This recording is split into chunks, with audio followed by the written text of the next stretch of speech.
Praise God. Good morning, Vineyard Church. Good morning. Good to see all of you guys. We're a little spread around, but I can make my way to you if this morning you would like to share a praise, a testimony, or prayer request. And for those who sometimes are a little maybe what that looks like, what I tell some of my students is, your prayer requests are, what are your worries? This past week, what were things that were concerning you that you want to bring to God, that you want to bring to your church family, so we can come next to you and pray with you, and uplift you, encourage you. And the praises are, what are you thankful for? What are you grateful for? What are things that God has done in this past week that really made you feel comforted and assured that He is there for you? So at this moment, if you'd like to share, we pass around the mic and you can share praise, testimony, or prayer request with us.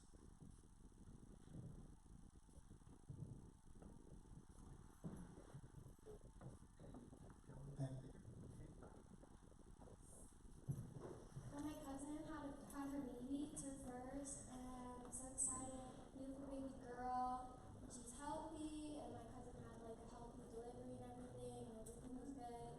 I spent some time with her, a lot of time with her in the hospital actually, but yeah, so I'm really excited, and I'm just thankful that everything's good and everything went well. Thank you for sharing. We can celebrate that now. We're excited for you and your cousin. Anyone else? Yes. So I have a friend. We had graduated nursing school together. I attended her wedding just a few months ago in Maryland, and come to find that her sister had died recently, and she was just 30 years old, so around my age. So just a pretty good friend. Thank you for sharing. Anyone else like to share this morning?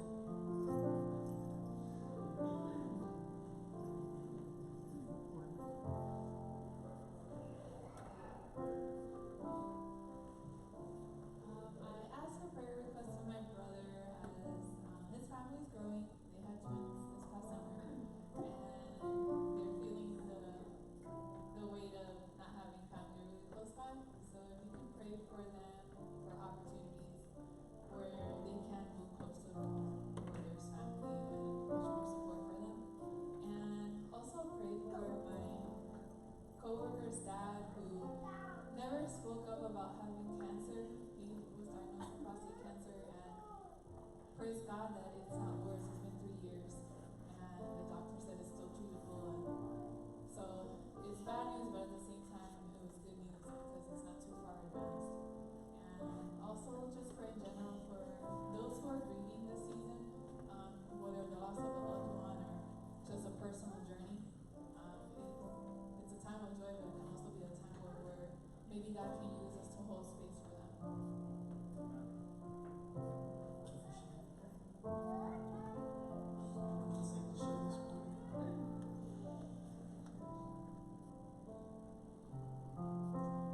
If not, for those who are able to, let's go ahead and kneel this morning as we pray.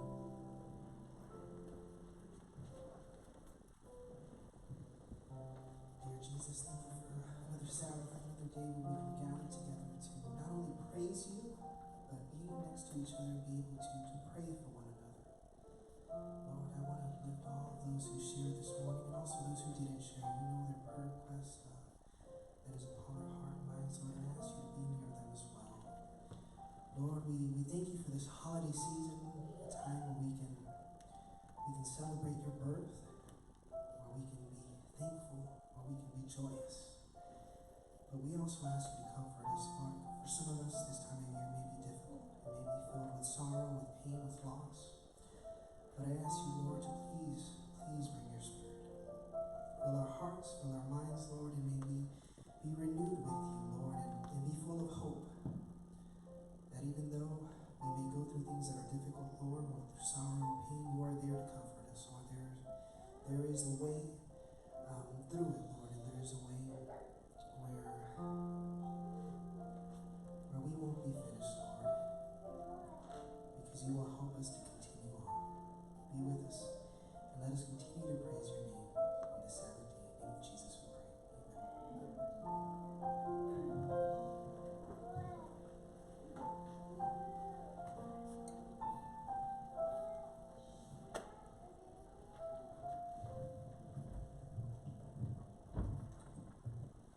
Happy Sabbath, everyone. Happy Sabbath. So it's a time for tithe and offering. I want to share this verse, Luke 21, verses 1 to 4. As he looked up, Jesus saw the rich putting their gifts into the temple treasury. He also saw a poor widow put in 2 very small copper coins. I tell you the truth, he said, this poor widow has put in more than all the others.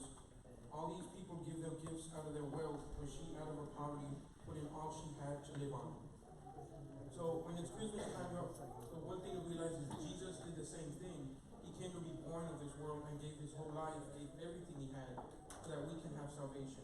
So when you give tithe and offering, just remember that Jesus gave himself as a gift. What gift can you give back? Let us pray. Dear Heavenly Father, thank you for letting us come together on this Sabbath to worship and praise with you and with each other. What we give, we need to realize is a gift to you, it's a gift to the church, it's a gift to the community. We give out of what we can. In your name I pray. Amen.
Friday night Bible study starting the first Friday of January.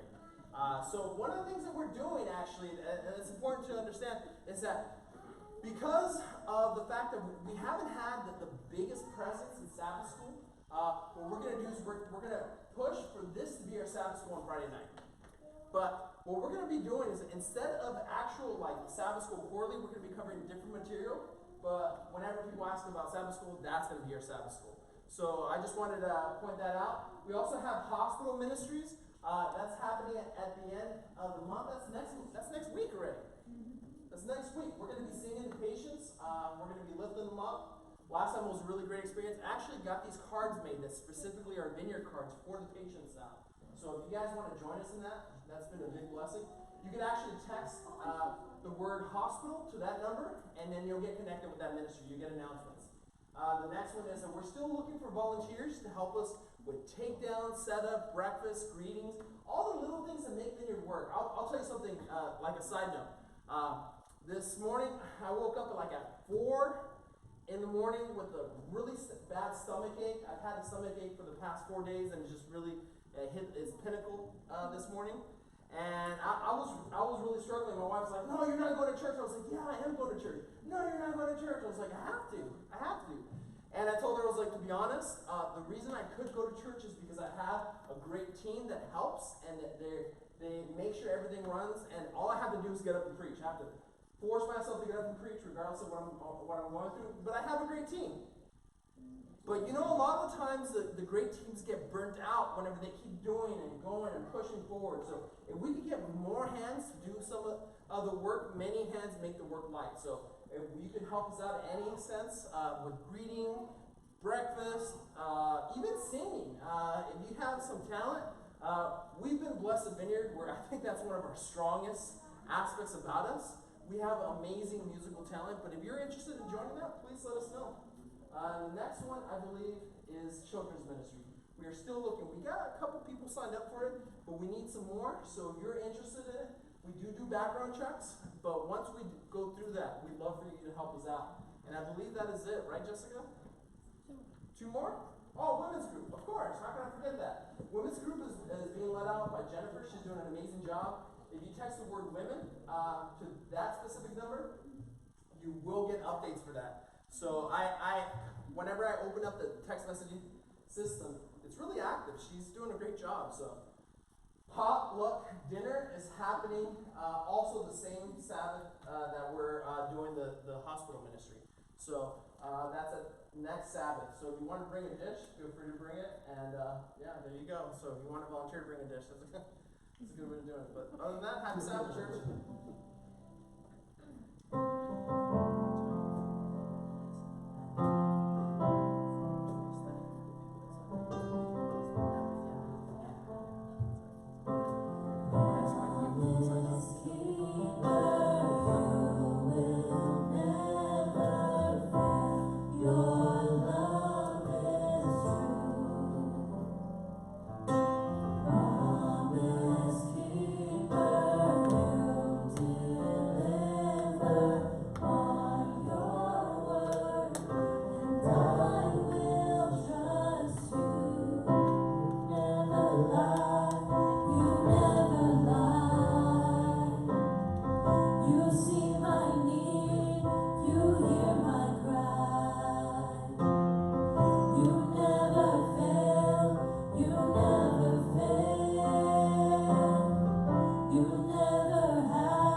service, Marion Bright. I'm excited to continue forward. I just want to solicit your prayers this morning. Like I said, I'm very tired. The good thing is that I worked on the sermon when I felt good, right? And I feel really good about the sermon. I'm really excited. I worked really hard on it. And I feel like God was really with me. It really moved my soul, so I'm excited to be able to present it. But in order for me not to be able to get away in the way of the message and God's word to be communicated, I'm going to need to solicit your prayers, because I don't want the tired Zeke to come out. I don't want the Zeke whose stomach is hurting to come out. I want God's word to just completely permeate this room. So that can only happen through God's Spirit. So if you could join me in praying for God's Spirit, I'd really appreciate that. Father in heaven, Lord, this is the message of presence, of Jesus' presence. And I just ask you to help us be able to feel his presence today. Let us be able to feel the power of his Spirit, and help us be able to be blessed by you abundantly, Father. Be with us and let your word be communicated despite him who's using your word to communicate, Lord, we pray. In Jesus' name, amen.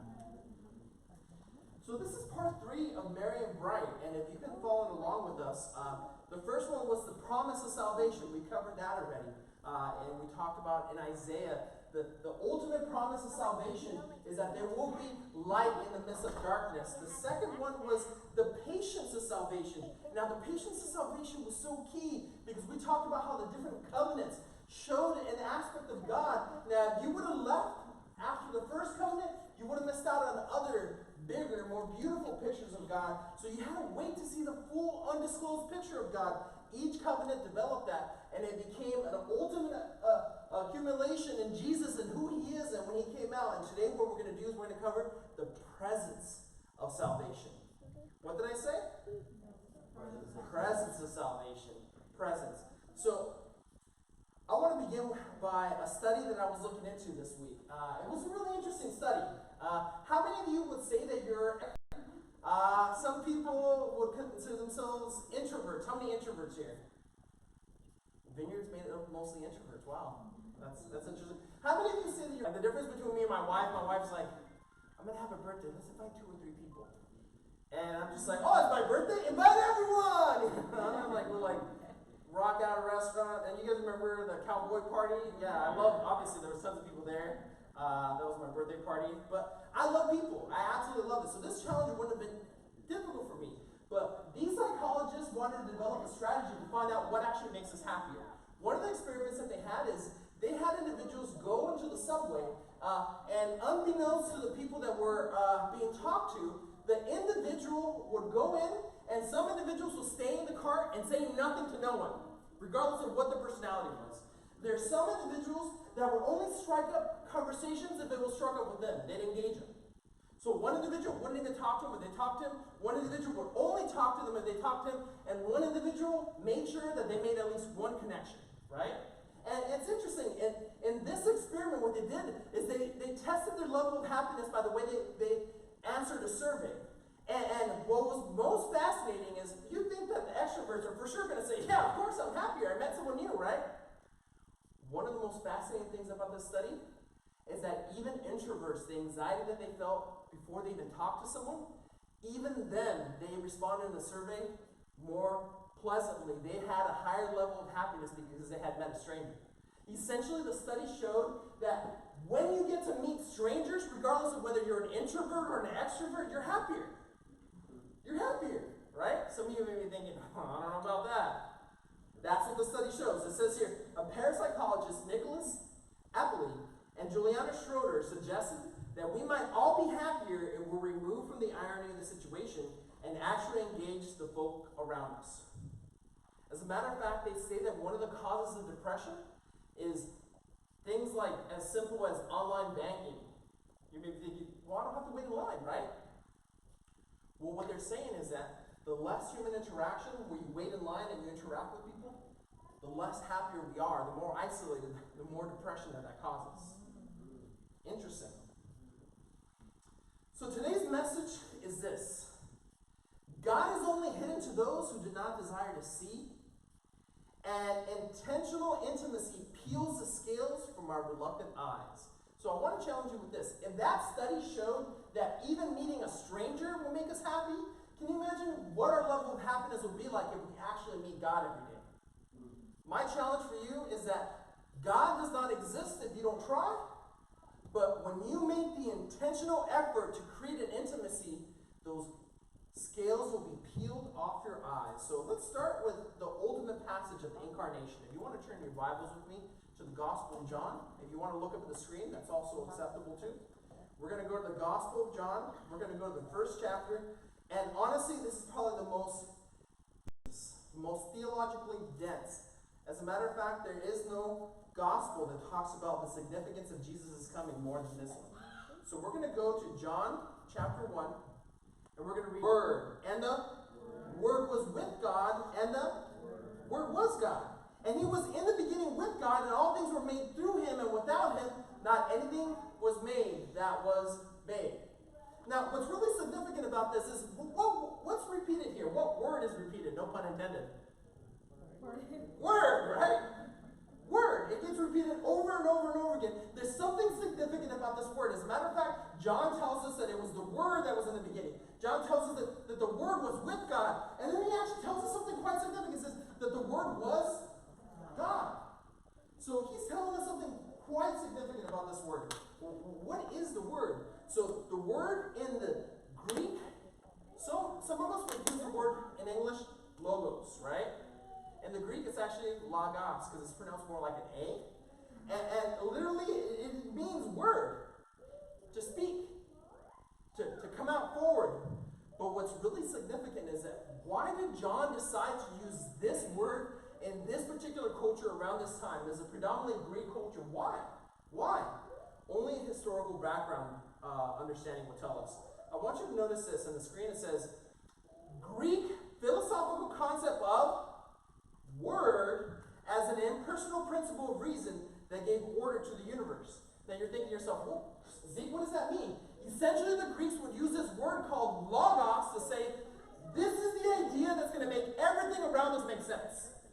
Right? The logos was the ultimate principle that explained all of reality. So, there's this word called quintessential.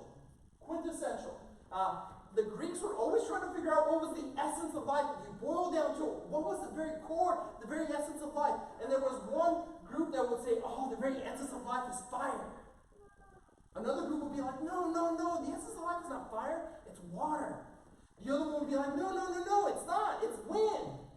And the other one will be earth, and no, this is not Avatar.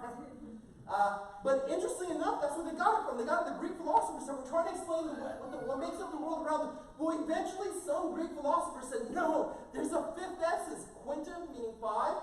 Essence. Quintessential. There's a fifth essence that explains the world around us that we haven't even comprehended. So when John was calling Jesus the Logos, he was essentially saying one of the most meaningful statements to the Greeks. Jesus is that thing that explains everything around you. Jesus is that thing that makes everything around you make sense. He is the answer that he's looking for. It reminds me of that Michael W. Smith song, right? Jesus is the answer. You don't want me to sing it, but I'll keep on moving forward.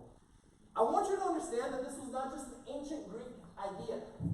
How many of you have at least made the attempt to interact with this book? It's the best-selling book on science out there. Best-selling, right? Stephen Hawking's A Brief History of Time. Now, what's really fascinating is he wrote this book because he wanted to pay for his kids' education. So he wrote this book not because he necessarily wanted to, but because he was in need of money. And basically, that's it. How to explain everything, right? And he could be as easy as you could possibly get it, right? At the very end, I have the physical copy. I was going to take a picture and show. He said something quite significant. He says, we are still looking for the theory of everything. It's referred to as the TOE, theory of everything, that will help us understand and explain all of life. It's all of science, and they're looking for this idea, and then we have John screaming from the ancient past telling us, Jesus is the Logos. Jesus is the answer. Powerful, powerful. So this incarnation of Jesus coming in isn't just telling us that, oh yeah, by the way, Jesus was God. It's telling us much more than that. Jesus is the answer for everything. But what was the reaction to Jesus when he came? We have this unfortunate reaction in John chapter 1, verses 9 through 11. If you want to turn there with me. It says here, the true light, which gives light to everyone, was coming into the world, and he was in the world, and the world was made through him, yet the world did not what? Know him. Right? So it's interesting. Essentially, the world did not recognize its maker whenever he came amongst them. Did not recognize him. He was the light, but they were so busy in the darkness that they missed out. Essentially, it was very easy for them to ignore Jesus. It was easy for them to ignore him. And I want to point out this significant word here. It says here, in 11 is a phrase actually says, he came to his own, and his own people did not what? Receive him. I'll tell you the first time I fell in love with the Filipino culture. First time was back in Cali, right? I was doing this thing called literature evangelism, Wally. Literature evangelism, right? So I was going out and I was selling books to create a scholarship for me to go to one of these expensive Adventist colleges, they're very expensive. And I was going around, I wasn't the best salesman, to be honest. And I was going around selling, and I was knocking on doors, and California is a very rough place to knock on doors. People will totally treat you like garbage. When you're in the South, everyone will say yes to you and mean no. But when you're in California, people that say no, they really mean it, and they'll slam the door in your face, right? So I remember after having a long day, and they open the door, and there's a Filipino family there. As a matter of fact, there's a Filipino birthday party going on in the background. And they look at me and they're like, oh, come in. I'm like, oh, actually, I'm not here for the party. I don't care, come in. Food, right? I still ate meat then. And they pulled out a big plate of food, and they had birthday cake, and they said, okay, go, come on, talk. I was like, do you guys realize I don't know anyone at this party? They're like, we don't care. What do you have to share with us? It's the most beautiful thing, right? They treated an absolute stranger like he was like someone that was welcomed in their home. That is a picture of what hospitality looks like. It's beautiful, right? I want you to know that when it says he came to his own and his own did not receive him, it is a term that specifically means that his own people were not hospitable to him. So it's one thing for others to not be hospitable that don't know him. His very own community, the very group that said they believed in the gospel, they believed in God, they believed in the Jewish Old Testament, did not receive Jesus. As a matter of fact, the SDA commentary goes on to say this about the Gospel of John. The fourth Gospel is sometimes called the Gospel of Rejection because it traces more fully than do the other Gospels the process by which the leaders of Israel rejected the Messiah. Is that interesting? So here is Jesus, the one that's supposed to be the answer that explains everything, and here's the Israelite community that's looking for answers of why they're being oppressed by the Romans. They're looking for answers why God has taken so long. And here's Jesus, the answer. He comes and he knocks on the door and says, hey guys, and they're like, who are you? Go away. They shut the door on him. They shut the door. That's the experience of Jesus in the Gospel of John. Let me bring you to this. This is a book that talks about how to do hospitality in the church. It says, perhaps it is in the context of hospitality infractions that the meaning of John 1:10, his own did not receive him, might be best understood. Essentially saying that his own did not receive him means that they were being inhospitable. And it goes on to say, hospitality means primarily the creation of free space where a stranger can enter and become a friend. I want you to step back and think about the significance of that, right? Hospitality means that you create the space where a stranger could become a friend, right? The Israelites were looking for an answer. They were looking for an answer. They were in the state of darkness, and all of a sudden Jesus comes and he knocks on the door and he expects hospitality, and they don't have time to make Jesus their friend. So, not making time for God is a way you could be rejecting him today. Are you making space for God to become your friend? I want to point out something that's interesting. Jesus makes this the Gospel of John makes this promise through Jesus. It's absolutely beautiful. It says, "But all who did receive him, who believe in his name, he gave the right to become children of God, who were born not of blood, nor of the will of the flesh, nor of the will of man, but of God." I still remember the story where I was doing Bible work with a friend. Her name's Chantel, and we ran across this contact. He was a former Navy SEAL. He was older, he was retired, and the dude still ran like 10 miles a day. He was literally in his 90s, and he was just like running 10 miles a day. He was just some special forces. I don't even know if actually it is Navy SEAL, but I just remember he was part of some special forces. He was older, and he was just like solid. When you hugged him, you like hugging like a rock with a lot of skin, you know? Like, he was just, and he always jogged. And at that point, I was jogging 4 miles a day every day. He was still jogging like 10 miles a day. He was still killing me. At my best shape, he was still killing me. And what's really fascinating is he was interested in Bible study, but he kept telling Chantel, "I can never forgive myself for what I've done. I can never forgive myself. You don't understand. Like, I can't really talk about the details, but I want you to know that I've killed my fair share of children. Because that's what I had to do. That's what I had to do. How can God ever forgive a man like me? I was commanded and I did what I was commanded to. Now I have to live with the regret of everything I had to do. I was just a soldier following orders, and now I have to live with the moral implications of what I've done. God can never accept me." And we kept going over the gospel with him over and over again. And one day when it clicks, I remember when Chantel shared the gospel, he sat there and he said the most beautiful thing. He said, "You know what? When I was growing up, I thought to myself, oh, well, the thing that will make me happy in life, the thing that will make me happy is becoming popular and getting lots of friends. So in grade school, I did that. I became an extrovert. I became popular. I got lots of friends, and I thought to myself, oh, that doesn't really make me happy. Doesn't really make me happy. In junior high, he said, what will make me happy is having the prettiest girlfriend on campus. That's what's going to make me happy." And then he went around and he finally was able to woo the prettiest girl on campus, and it was his girlfriend. And he's like, "I'm still not happy." And then he thought to himself, well, maybe if people worship these guys that play sports, maybe if I play sports and I'm really good, I'll be happy. So he goes and he becomes physically involved in a bunch of sports. He's like playing multiple sports, and he's killing it. He's doing amazing, and he's still not happy. He finally thinks to himself, maybe I need to accomplish things that people never accomplish. I'm going to join the military. I'm going to become special forces. No one ever hardly does that. I don't know anyone that's ever accomplished that. I'm going to do that. And once I reach it, that's going to make me happy. And here I am today, one of the most unhappy individuals in my life, and I keep seeking happiness. And you're telling me that Jesus is it, and I feel it in my heart. I feel the fact when you're sharing Jesus that this is what I've been looking for. Why didn't God offer this to me when I was 12?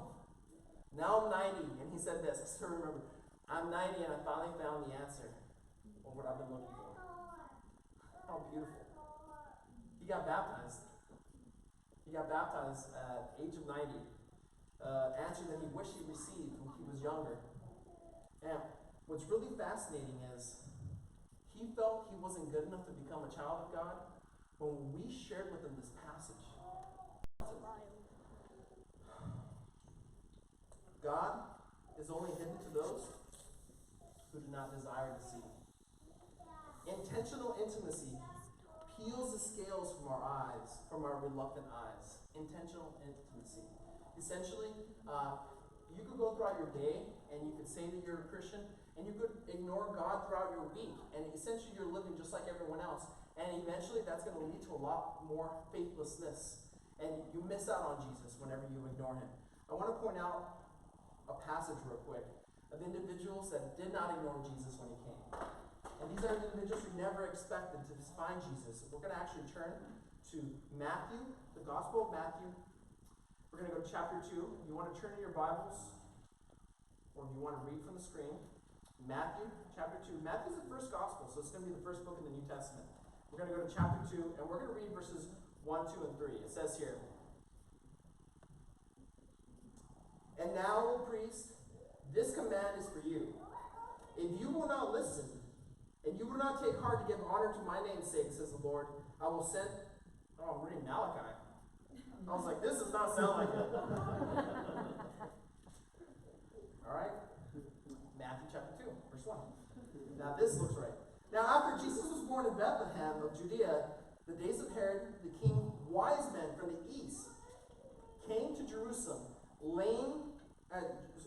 saying, "Where is he who has been born King of the Jews? For we saw the star when it rose, and we have come." To the scribes and the people, he inquired of them where Christ was to be born. They told him, "In Bethlehem of Judea, for it is written by the prophet, O you Bethlehem in the land of Judea are by no means least among the rulers of Judah. For you shall come as a ruler who will shepherd my people." So, the last passage talks about the prophecy of Jesus actually coming. Now, I want you to understand the significance of this passage, right? There's people in Jesus' community that understood the prophecies of the Bible, but they weren't there, right? But there's individuals that came from all the way the other side of the known world. This is the proposed journey of the Magi. 900 miles, 120 days of travel.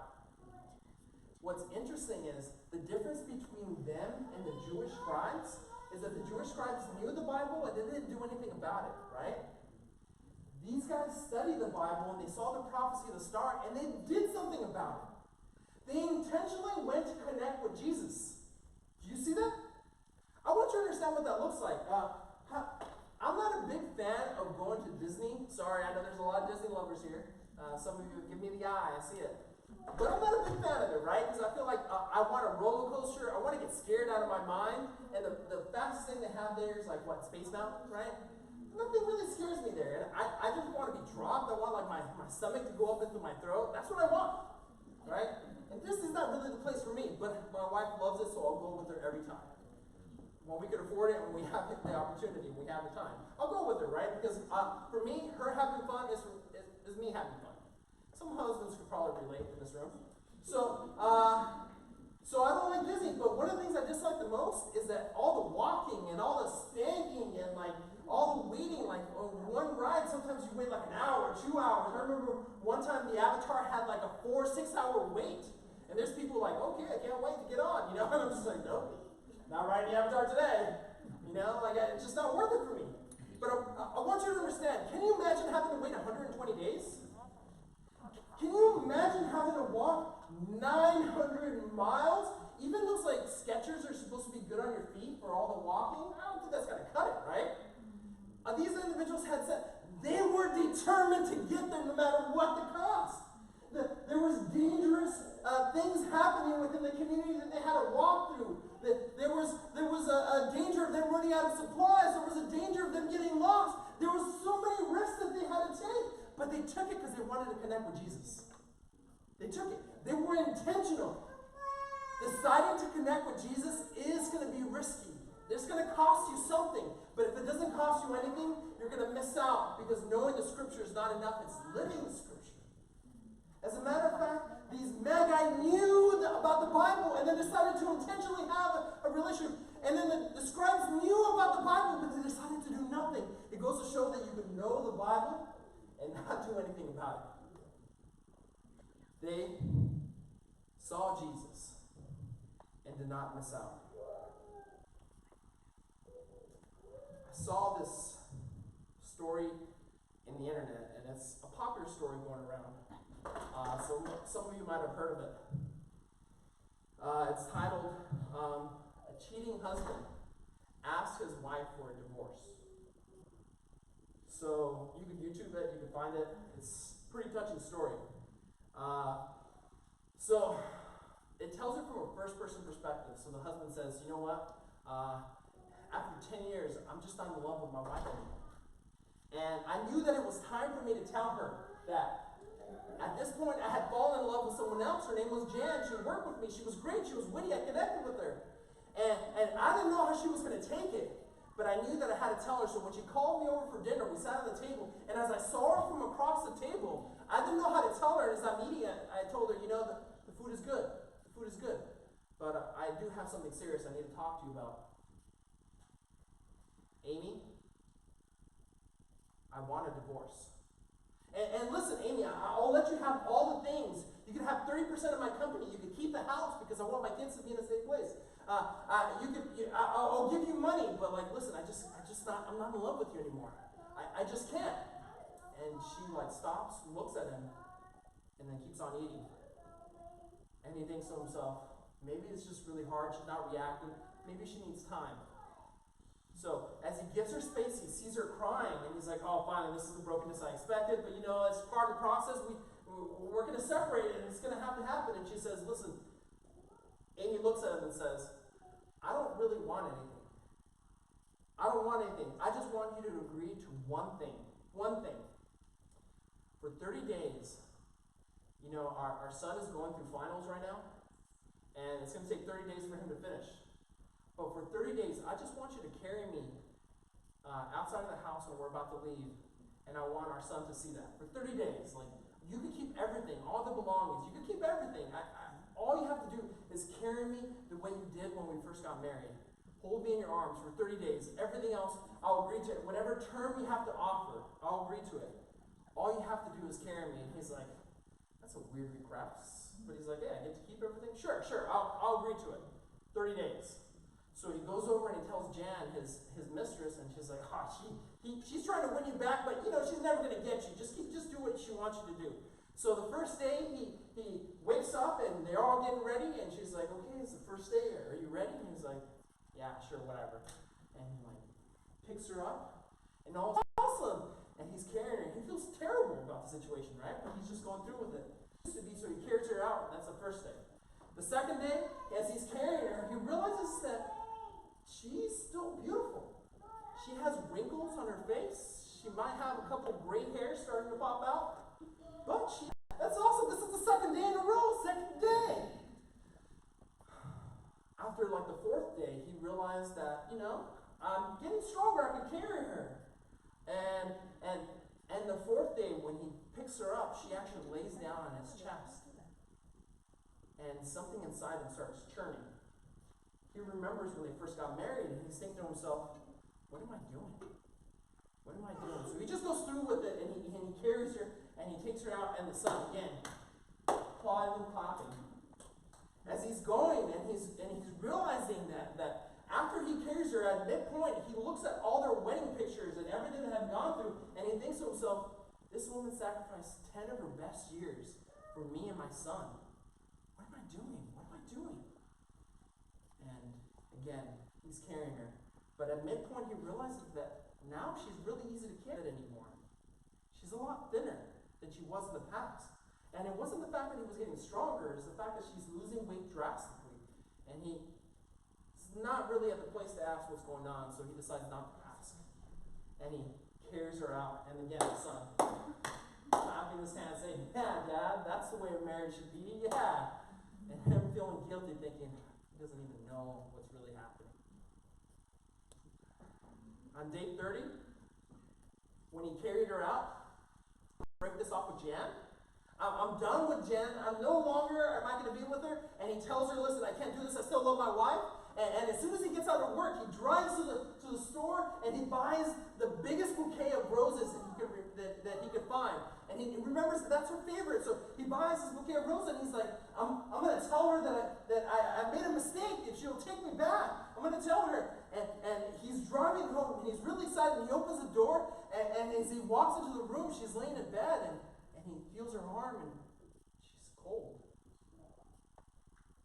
Little does he know that Amy had been battling with cancer and that she had only been given 30 days to live. Amy wanted her husband to be looked at as a man that wouldn't betray their marriage to their son. And she knew she only had 30 days to live. He realized that he had missed out on one of the most amazing women that he could ever imagine. But he only realized this because of the intimate relationship he was building by actually spending time with her. Because every time he carried her, he would notice something quite different. Every time he spent time with her, he would notice something more. He realized that his lack of love, per se, was a lack of intentional relationship in a marriage that had drawn him away. And because of that, he had cheated and he was with someone else. And he didn't even notice this fact that she was sick. She never felt comfortable about telling him. He realized that she was trying to preserve the image of his life in their son's eyes even though he was giving her such a big betrayal. And he realized who Amy was and the type of person she was because of what she had done. You know, it's really hard to understand what Jesus has done unless you spend that intimate time with him. It's going to be really hard to make space and make Jesus a friend until you really know what it means when he died on the cross. On the back of your car, but if you're not spending that quality time, intentional time, just like everyone else that ignored Jesus, the answer, you will ignore him too. You could be thinking to yourself, Jesus, I know you're the answer, but, I have a busy career, Jesus. I have a busy career. Jesus, I know you're the answer, but I got to take care of my farm. Jesus, I know you're the answer, but you see, I got work to do in the temple. I'm a priest. I know you're the answer, but I can't spend time with you. That's what they were saying. But today what we'll say is, Jesus, I don't have time for you. You see, I got a lot of homework. Jesus, I don't have time for you. You see, I got a lot of things to do. I got a business to run. Jesus, I don't have time for you. You see, because there's just so many things that are important in my life that right now there's no space for you. Every time you do that, you create a distance between you and God, and you're not creating the space that you need to create a friendship with God. That's what you do. But the more that you spend with God, the more time that you spend with him, the more of an impact and significance, and you realize that Christianity is not about a thing, but it's a person that wants to have a deep and intimate relationship with you. Maybe today, you've never had a relationship with Jesus. Maybe today, you think to yourself, well, I know what 1844 means, Zeke. I know what 1844 means. Yeah, that's great. But have you made space for Jesus to become your friend? It tells me a lot about God's character. But if you know about the ideas and you're not integrating it into your life, into your heart and mind, then you're not creating that space for Jesus to be your friend. A lot of the times we have this is a quote by Ty Gibson. He says, we have a lot of people in church that are Christians in their head and atheists in their hearts because they have not created the space for Jesus. Today, my challenge for you is simple. God is only hidden to those who desire not to see. And intentional intimacy peels the scales of our reluctant eyes. Peels those scales. So today, my question for you today, that I want it to linger in your heart, I want it to echo in your mind, and I want you to walk away with it. Am I creating the space where Jesus could be my friend? Am I creating this? Or am I too busy to look at the answer of meaning, the answer of life, the answer to everything that has to do with purpose? Am I too busy to make space for that in my life? Because Jesus is the answer. Let's pray. Father in heaven, Lord, so many times in the deepest and darkest times that I've experienced, you have been the answer. You have been there for me. You have been able to pull me out of the depths. You have pulled me out of the swamp of despair, and you have called me out of the darkness so many times in my experience. And only when I create that relationship with you can I see the significance of who you are. Lord, spending time with you means I get to know who you are more. And I just ask you to help us be able to understand that it's not about knowing the truth, it's about spending time with the truth, because the truth is a person, not a thing. Lord, help us, we pray. In Jesus' name. Amen.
I would have just let them do the service the whole time and no sermon. You guys would have been in great hands. How amazing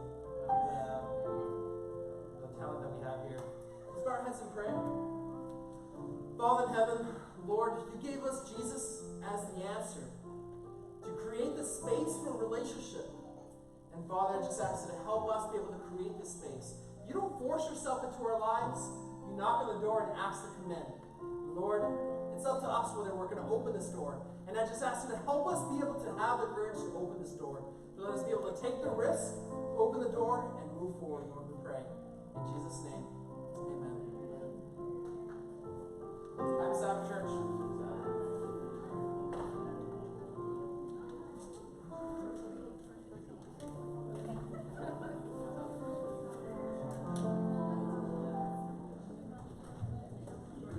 Thank you very much.